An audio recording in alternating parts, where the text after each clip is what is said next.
आज आमे देखिबा गुरु दिवस भाषण जहाँ डॉक्टर सर्वपल्ली राधाकृष्णन जन्मदिन को पालित करा जाए। से थिले आदर्श शिक्षक एवं छात्र प्रेमी। यही हृदयस्पर्शी भाषणटी मु नहीं आसी एवं ए वीडियोटी आपन को भल लगे बोली मोर विश्वास। तो चलतु वीडियो आरंभ करवा।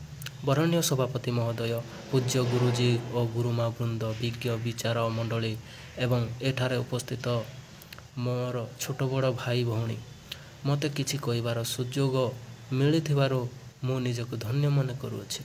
आज हेउछि गुरु दिवस अर्थात टीचर्स डे, जे आम जीवनर अंधार को दूर करे आलोकित देखाई थांती, से ही हेउछंती प्रकृत गुरु। गुरु भगवान को सह अतुलनीय।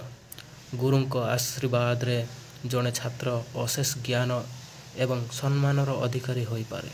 साधारणतः आम पितामाता हेउछंती आमर प्रथम गुरु, किंतु पितामाता परे आम जीवन में आसी थांती शिक्षक बा गुरु। एही गुरु माने आमर प्रत्येक छोट बड़ भूल को क्षमा करी आमको उचित शिक्षा दे आम भविष्यतर जीवन यात्रा को सरल एवं आलोकित करिथांती। सही गुरु मानक सम्मान जणाइबा सहित तांको सानिध्य लाभ पाई आमे प्रतिवर्ष एही गुरु दिवस पालन करिथाउ। प्रकृत रे 1962 मसीहा ठारू भारतर पूर्वतन राष्ट्रपति सर्वपल्ली राधाकृष्ण जन्मदिन को गुरु दिवस रूपे पालन करा जाउछि। राधाकृष्ण भारतर जड़े ख्यातनामा दार्शनिक, आदर्श शिक्षक एवं उत्कृष्ट वक्ता थिले। तांकर जन्म 1888 मसीहा सेप्टेम्बर मास 5 तारिख दिन तमिलनाडुर एक छोट गाँ थिरुथानी रे जन्म होइथिला। तांको बापा वीरस्वामी जाति रे ब्राह्मण थिले एवं पूजा कर्माणी आदि करी जीविका अर्जन करुथिले। तांकर आर्थिक अवस्था आदौ भल नथिला। बहुत कष्ट रे राधाकृष्ण तांकर प्राथमिक शिक्षा समाप्त करथिले। हाई स्कूल शिक्षा बुरहिज कॉलेज शिक्षा एवं मद्रास ख्रिस्टियन कॉलेज रु दर्शन और तर्कशास्त्र रे बीए और एमए शिक्षा लाभ कले। 1909 मसीह से मद्रास प्रेसिडेंसी कॉलेज रे असिस्टेंट प्रोफेसर भावे जोग देले। से थिले जड़े आदर्श शिक्षक। से थिले छात्र प्रेमी अर्थात से छात्र मान को बहुत भल पाउथिले। छात्र मान सहित आत्मीय परि मिसुथिले। तांको जीवन काल रे से अनेक छात्र मान को निज नीति और आदर्श रे गढ़ी।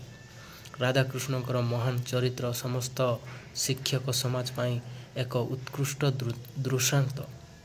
परवर्ती समय से गांधीजी संस्पर्श रे आसिले एवं अनेक कांग्रेस नेता सह परिचित हेले। 1952 रे से भारतर उपराष्ट्रपति हेले। तापर 1972 रे भारतर द्वितीय राष्ट्रपति हेबार गौरव अर्जन कले। विभिन्न क्षेत्र में उल्लेखनीय सफलता पाई तांको भारत रत्न रे भूषित करागला। राधाकृष्ण भारतर शिक्षक समाज बड़ दलित और अवहेलित हेउछंती। भारतर समाज सेमानकु सम्मान देवाकू कुंठित। शिक्षक श्रेणी प्रति देशवासी दृष्टि आकर्षण करने उद्देश्य निज जन्मदिन को गुरु दिवस रूपे पालन करने पाई भारतर जनसाधारण को से निवेदन कले।